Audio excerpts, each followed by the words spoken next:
Hammaga assalomu alaykum aziz yurtdoshlar. Sizlar bilan yana Yosh avlod kanali, sizlar bilan navbatdagi videomizda yana bir bor ko'rishtirganimdan mana nihoyat xursandman do'stlar.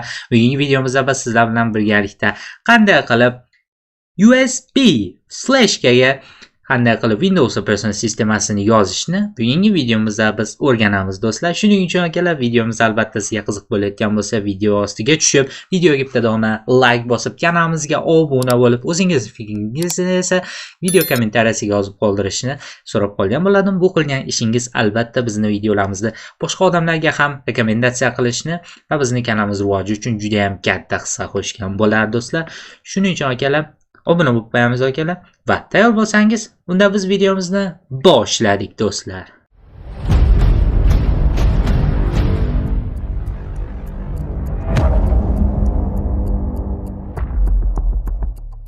Xo'sh akalar, biz qanday qilib USB flashkaga Windows operatsion sistemasini yozishimiz mumkin bo'ladi.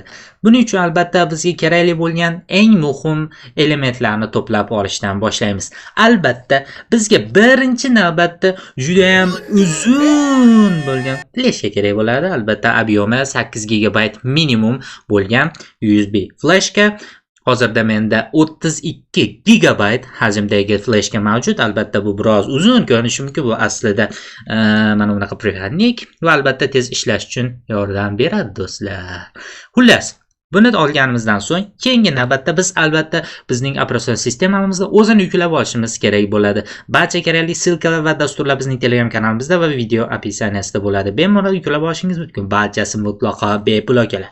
Xo'sh, birinchi navbatda biz Windows 11 operatsion sistemasini yuklab olishdan boshlaymiz. Albatta video ostidagi silka orqali va agarda o'zingiz xohlaydigan bo'lsangiz qo'lda qidirishingiz mumkin. Buning uchun biz albatta Google Chrome ilovamizga kirishimiz kerak bo'ladi va biz kirganimizdan so'ng birinchi navbatda biz qidiruv oynasiga albatta Windows 11 deb qidiramiz va ofitsialniy saytidan biz yuklab olishimiz mumkin bo'ladi. Windows 11 operatsion sistemasining eng oxirgi versiyasi 24H2 hozirda. Kirganimizdan so'ng bu yerda ko'rishimiz mumkin Windows 11 download. Bu yerdan biz pastroqqa tushadigan bo'lsak, bu yerda Windows Assistantni tanlamaymiz. Bu yerdan pastroqqa yana tushamiz va bu yerdan Windows download disk image ISO for x64 devices va bu yerdan select download, bu yerdan multi-version versiyasini tanlab, bu yerdan confirm deb bosamiz va bosganimizdan so'ng bu yerdan o'zimizni, ya'ni tilimizni tanlaymiz. Bu yerdan albatta o'zbek tili yo'q, lekin biz inglizchani tanlab, keyinroq Windows operatsion sistemasini ichidan bemalol o'rnatib olishimiz mumkin. Bu muammo emas. Va bu yerdan menga masalan inglizcha varianti anchagina qulayroq. Inglizcha international varianti. Va bu yerdan confirm ni bosamiz. Va bosganimizdan so'ng bizga operatsion sistemaning yuklab olish uchun maxsus silka tashlab beriladi, ya'ni hosil bo'ladi. Va bu yerdan bosganimizdan so'ng va bizning kompyuterimizga ko'rib turganingizdek uje Windows 11 operatsion sistemasi yuklab olinishni boshlaydi. Va bu operatsion sistema yuklab olingandan so'ng keyingi versiyaga o'tishimiz mumkin. Uje ko'rib turganingizdek eng oxirgi versiya 25H2 versiyasi uje mavjud bo'lgan. Xo'p, biz buni uje 702 GB buni yuklab olganimizdan so'ng va davom etamiz. Menda uje allaqachon yuklangan. Buni yuklab olishim shart emas. Va keyingi navbatda esa biz ushbu operatsion sistemani flashkaga yozish uchun maxsus dasturlarni yuklab olishimiz kerak. Bugungi videomizda biz ikkita dasturdan foydalanamiz. Birinchisi Rufus, ikkinchisi esa Ventoy. Xo'p, birinchi navbatda biz Rufusni yuklab olishdan boshlaymiz. Albatta bu ham silkasi video opsiyasida bo'ladi va Telegram kanalida bo'ladi. Buning uchun biz Rufus deb qidiramiz va bosganimizdan so'ng bizda Google qidiruv tizimidan yoki postadagi saytga kirishimiz mumkin, lekin bizga hozir Google qidiruv kerak. Bu yerdan Rufus deb qidiramiz. Va qidirganimizdan so'ng birinchi bo'lib bizga sayt kelib chiqadi. Aynan mana shu saytning ichiga kiramiz va kirganimizdan so'ng bu yerdan pastroqqa tushadigan bo'lsak, bu yerda download bo'lmagan ko'rishimiz tushishi mumkin. Bu yerdan yaqinlashtiradigan bo'lsak, aynan mana shu Rufusning eng yangi versiyasini, aynan mana shu knopkani bosamiz. Silkani bosganimizdan so'ng bizning dasturimiz kompyuterimizga yuklanib boshlaydi va barchasi tappa-tayyor yuklanib olindi va endigi navbat esa biz Ventoy dasturini qidiramiz. Xo'p, bu yerdan Ventoy deb qidiramiz. Xo'p, bu yerdan Ventoy saytiga kiramiz va bu yerdan 3-bo'lim download bo'limiga o'tamiz va bu yerdan Windows uchun moslashtirilgan versiyani yuklab olishimiz kerak. Va nima uchun aynan Ventoy? Chunki bu haqida o'tgan videolarda juda ham ko'p gapirganman, ya'ni yana bir bor aytaman. Ventoy bu juda ham professional, ya'ni Windows Windows operatsion sistemasidan boshqa operatsion sistema, masalan Linux yoki umuman boshqa operatsion sistemalarni bir vaqtda o'zida ko'p sistemani bitta fleshka orqali ishga tushirish va uстановка qilishni imkonini yaratadi. Bu juda ham qulay va juda ham professional tarzda ishlaydi. Va bu yerdan biz Windows versiyasi uchun versiyani tanlaymiz.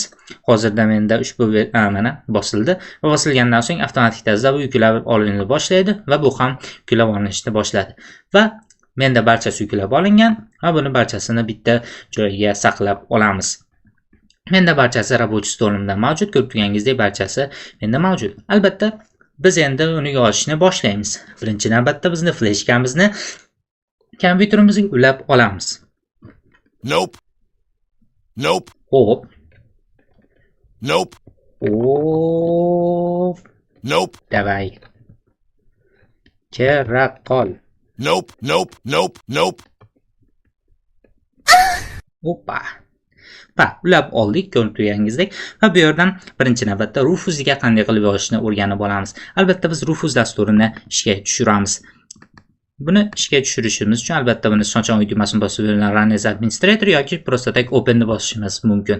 Buni bosganimizdan so'ng bizning dasturimiz ishga tushiriladi. Bu yerda ko'rib turganingizdek bizning avtomatik tarzda fleshkamiz bu yerdan ko'rinib turishi mumkin. Bu yerdan 32 GB va bu yerdan o'zimizni fleshkamizni tanlab olganimizdan so'ng albatta bizni boya yuklab olingan Windows operatsion sistemamizni ISO faylini bu yerdan tanlab olishimiz kerak bo'ladi. Va bu yerdan select tugmachasini bosamiz va boyagidek boya yuklab olingan ISO faylini bu yerdan tanlaymiz. Xo'p, bu yerdan tanlab olingandan so'ng bu yerdan keyingi qiladigan ishimiz 3-bo'limga e'tibor qaratamiz. Bu yerdan standard Windows installation yoki Windows to go. Bu yerdan standard Windows installation bo'limini tanlaymiz va bu yerdan partition style, ya'ni partition volume style bizni o'zimizning joystick diskimiz yoki SSD'imizni holatini bu yerdan qanday versiyaligini bilib olishimiz kerak bo'ladi. Buni biz qanday bilamiz? Bu juda ham oson. Buning uchun biz pastdan push menyusiga so'ncha o'ng tugmasini bosadigan bo'lsak, bu yerdan disk management bo'limini ko'rishimiz mumkin. Aynan mana shu disk management bo'limiga kiramiz va kirganimizdan so'ng bizga quyidagi oyna ochiladi. Bizda asosiy razdelimiz menda 512 GB, sizlarda 1 terabayt yoki boshqa razdel, ya'ni hajmi boshqacha bo'lishi mumkin. Aynan mana shu bo'limga o'tib so'ncha o'ng tugmasini bosamiz va bu yerdan properties, ruschasiga esa svойства bo'limi bo'ladi. Buni bosganimizdan so'ng bu yerdan volumes bo'limiga o'tadigan bo'lsak, bu yerda ko'p turishimiz mumkin. Bizni partition style'da ko'rib turganingizdek bizni GUID table GPT ko'rishimiz mumkin. Men demak GPT bo'limini tanlayman. Agar sizlarda Ember bo'lgan bo'lsa, Ember GPT bo'ladigan bo'lsa, GPT ni tanlaysiz. Bu yerdan GPT ni tanlaymiz va tanlaganimizdan so'ng qolgan joylari xuddi shunday qoladi.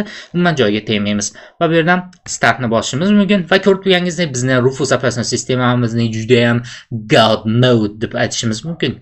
Bu yerda juda ham zo'r funksiyalari mavjud. Ya'ni bilasizlar, Windows 11 operatsion sistemasi juda ham triple sistema va uni kompyuterlarga o'rnatishda juda ham katta muammolar kuzatilishi mumkin. Lekin bizda Rufus operatsion sistemamizning juda ham zo'r funksiyasi shundaki, biz bu yerdan bemalol 4 GB operativka, bu yerdan TPM boot va Secure boot bo'limlarini prosta tak skip qilib yuborishimiz mumkin, hattoki Microsoft account bo'limini ham o'tkazib yuborishimiz mumkin. Bu juda ham useful akalar, inglizcha qilayotganda, ya'ni juda ham kerakli narsa. Xo'p, bu yerdan OK tugmachasini bosamiz va aytilyapti, bizda barcha ma'lumotlarimiz prosta tak o'chib tashlanishi mumkin. Shuning uchun bu yerda xohlaysizmi deyapti va albatta bu yerdan OK ni bosamiz. Yana bir marta предупреждение, barcha ma'lumotlar albatta o'chiriladi va bu yerdan OK ni bosamiz. Va bosganimizdan so'ng ko'rib turganingizdek bizni fleshkamiz bu yerdan format qilinadi va format qilingandan so'ng barcha ma'lumotlar bizni fleshkamizga o'tkazila boshlaydi akalar. Va proses oxiriga yetguncha kutamiz va bemalol barchasi tayyor akalar.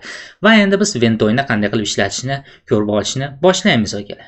1 million zillion jillion dillion quadrillion times later. Xo'sh akalar, ana endi biz qanday qilib Ventoyni uстановка qilishimiz kerak bo'ladi. Biz yuklab olganimizdan so'ng unda maxsus zip fayl hosil bo'ladi, ya'ni bizning Ventoy dasturimiz. Uni zipdan chiqarganimizdan so'ng bizda quyidagi papka hosil bo'ladi. Bu papkaning ichiga kiradigan bo'lsak, bu yerdan ko'rishimiz mumkin. Bu yerda juda ham ko'p fayllar. Bizga kerakli bo'lgani esa bu yerdan ventoy2disk.exe. Aynan mana shu dasturni ochamiz va ko'rib turganingizdan so'ng bu yerda dastur juda ham sodda ishlangan. Bu yerdan biz birinchi navbatda albatta Rufusda bo'lganidek bizni bu yerdan tanlashimiz kerak bo'ladi, ya'ni bizning fleshkamiz. Lekin bu yerda juda ham bitta zo'r funksiyasi, biz Ventoyni fleshkadan tashqari hattoki o'zimizni ya'ni jostki diskimizga bemalol o'rnatib olishimiz mumkin. Bu nimani anglatadi? Ventoyni o'zini shunday funksiyasi borki, biz virtual mashinalarda o'rnatilgan operatsion sistemani через ushbu Ventoy orqali ishlatishimiz mumkin. Bu nimani bizga, ya'ni bu qanday imkoniyat beradi bizga? Ya'ni biz Ventoy dasturi orqali bir emas, naqd birdan ko'p bo'lgan, ya'ni 2, 3, 4, 5 hattoki undan ham ko'p operatsion sistemani bitta flash drivda bemalol saqlashimiz mumkin. Bu haqiqatda ustanovka qilingan operatsion sistemalar bo'ladi. Bu juda ham zo'r akalar. Va albatta bu haqida ham video qilishni xohlasangiz, albatta videoga like bosib, kommentariyaga o'z fikringizni yozib qoldirib, bu yerda albatta qiling deb yozingda va biz albatta keyingi videoda ushbu haqida video chiqaramiz akalar. Va bu yerdan bizni fleshkamizni tanlab olganimizdan so'ng bu yerdan options bo'limiga o'tib boyagi GPT partition, ya'ni bizni partition style'ni belgilashimiz kerak. Bizda albatta GPT agarda ham beri bo'lsa, sizda ham birini tanlaysiz. Bu yerdan GPT ni tanlaymiz va bu yerdan install tugmachasini bosib, bu yerdan OK ni bosamiz va yana yes ni bosamiz. Va bosganimizdan so'ng bizni partitionimiz format qilinadi va umuman boshqatdan qaytadan ustanovka qilinadi ushbu Ventoy dasturi. Va Ventoy dasturi to'liq ustanovka bo'lguncha biroz kutamiz va ushbu dasturning ishlash faoliyati virusdan ko'ra anchagina boshqacharoq bo'ladi. Ya'ni bu yerda hech qanday operatsion sistema bunga o'rnatilmaydi, faqatgina dasturning o'zi o'rnatiladi. Va bizni ko'rib turganingizdek o'rnatib oldik va ko'rib turganingizdek bizni fleshkamiz umuman bo'sh. Bu yerga operatsion sistemani qanday qilib yuklaymiz? Bu juda ham oddiy. Просто tak bu yerdan ISO faylni shunday qilib fleshkamizga tashlaymiz va barchasi ishlayveradi. Biz fleshkamizni kompyuterimizda ishga tushiramiz BIOS orqali va bu yerdan просто tak bizni operatsion sistemamizni tanlab qo'yamiz. Boyaga ISO faylni va ISO fayl xuddi Rufus'da qanday ishlagandek, xuddi shunday ishlayveradi akalar. Va akalar, videom shulardan iborat edi. Albatta videom sizga yoqqan bo'lsa va foydali bo'lgan bo'lsa, men juda ham xursandman do'stlar. Albatta videoga like bosib, kanalimizga obuna bo'lib, o'z fikringizni kommentariyaga yozib qoldiring. Sizlar bilan Yosh avlod kanali bo'ldi. Keyingi videolarimizda albatta yana bir bor ko'rishguncha xayr do'stlar.